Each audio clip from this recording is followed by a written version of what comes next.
Fala pessoal, estou aqui com o Paulo Figueiredo na capital americana, Washington DC, em mais uma visita que está sendo muito produtiva. Agora aqui a gente acabou de sair de uma reunião no State Department, que é o equivalente ao nosso Ministério das Relações Exteriores, onde por acaso, né, havia trabalhando aqui o Mike Benz, que é a pessoa que está colocando transparência em todos esses arquivos, que aqui é chamado de Complexo Industrial de Censura, USAID, NED, Atlantic Council, que ia acabar nas mãos de pessoas, né, que basicamente censuravam, né, e não combatiam a desinformação. A desinformação é só o pano de fundo.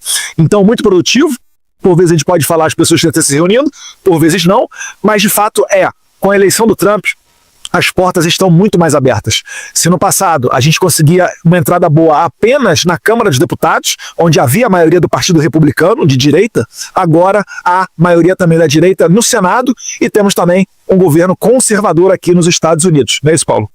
Eu acho que é um pouco da coroação desse trabalho que você já vem fazendo, liderando há bastante tempo, né? Acho que quando o brasileiro prestava pouca atenção no que acontecia no exterior, você estava já construindo relações aqui nos Estados Unidos, construindo relações na Europa, construindo relações no Oriente Médio, construindo relações na América do Sul, e hoje a gente vê essa construção se materializando aqui de forma, talvez da melhor forma aqui no governo Trump, né? Muita gente às vezes, eu acho uma injustiça, critica, tá indo para os Estados Unidos, etc. Eu acho que hoje, sabendo o que nós sabemos sobre a interferência americana nas eleições brasileiras de 2022, algo que é abertamente discutido aqui dentro, né? Uma das histórias que a gente ouviu aqui, não sei se eu vou cometer uma inconfidência, foi de como a embaixadora para o Brasil falava abertamente sobre se livrar de Bolsonaro. Imagina esse tipo de coisa. Então, hoje nós sabemos que houve uma pressão, houve o financiamento através da USAID e de outros instrumentos. Então, nós percebemos que a guerra tem que ser ganha aqui. E qual é a guerra? O que a gente tem pedido? Nas nossas reuniões que passaram pela Câmara, que passaram pelo Senado e que passaram aqui, que estão passando pela Casa Branca e pelo Departamento de Estado. Nós estamos pedindo basicamente 3 coisas. Que ajude a expor qual foi o tamanho dessa interferência eleitoral no Brasil. 2, que nós tenhamos a possibilidade, através dos instrumentos diplomáticos americanos, de que haja uma pressão, não para que Bolsonaro volte, mas que o brasileiro possa ter eleições livres, transparentes, auditáveis e com a oposição podendo concorrer, que os Estados Unidos não reconheçam processos eleitorais que não passem por essas etapas. E, terceiro, que os Estados Unidos utilizem suas ferramentas de política externa, como faz em todo o mundo, para responsabilizar todos os agentes públicos que cometeram violações de direitos humanos e da democracia no Brasil, como já fazem em outros países. De novo, ninguém quer a volta, a gente quer, mas a gente não está pedindo para os Estados Unidos trazerem Bolsonaro de volta, ajudarem Bolsonaro, a gente só quer, como eles chamam, disputar num campo nivelado, né, a expressão em inglês. E acho que isso aí já é boa notícia, né? O Trump está cortando, junto aqui com o Marco Rubio, todo o financiamento que ia para supostamente combater a desinformação, que no final do dia a gente sabe que fala censura na prática, e a gente conseguiu aqui algumas vitórias, né? A gente estava comentando aqui com o Paulo a reapresentação do projeto de lei da Maria Elvira Salazar, vamos passar para ele explicar, e a reunião com o Mike Lee, senador, que depois desagou no X e virou notícia de jornal no Brasil, depois da interação do Elon Musk. Pudesse falar um pouquinho disso?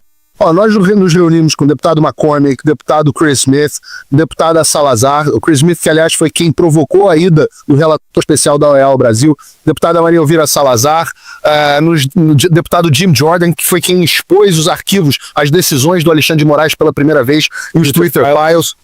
Nós tivemos com o senadora Moody da Flórida, senador Rick Scott da Flórida, senador Bernie Moreno, quem mais? Senador Mike Lee, que gerou que tuitou a respeito dos Estados Unidos da interferência brasileira, interferência americana nas eleições brasileiras, e foi respondido pelo Elon Musk, aliás, com uma boa reportagem da Malu Gaspar a respeito desse assunto. As coisas estão mudando, né? Alguns da direita ainda dão aquela criticada, né? Às vezes a gente olha alguma coisinha reclamando, tá nos Estados Unidos. Eu falo, gente, é muito mais importante eu estar aqui, né? Ser deputado federal não é o principal trabalho nosso ficar batendo ponto de maneira cartorária em Brasília. E eu tô aqui porque eu sei que quando eu peço uma reunião, modéstia à parte, as portas se abrem. A gente está saindo de uma reunião aqui de uma pessoa que eu conheço há anos. E, por exemplo, quando a gente senta, fala com a Maria Elvira Salazar e ela posta uma foto nossa, é porque ela está confortável, que ela já te conhece. Imagina você está conhecendo a pessoa no primeiro dia, um estrangeiro, e você vai colocar na tua rede social, ainda mais sabendo como é que é a política, né, na América Latina, cheia de corrupção. Então isso tudo o quê? É demonstração de confiança e a certeza de que eles podem atender às nossas solicitações. Eu acho que é por aí.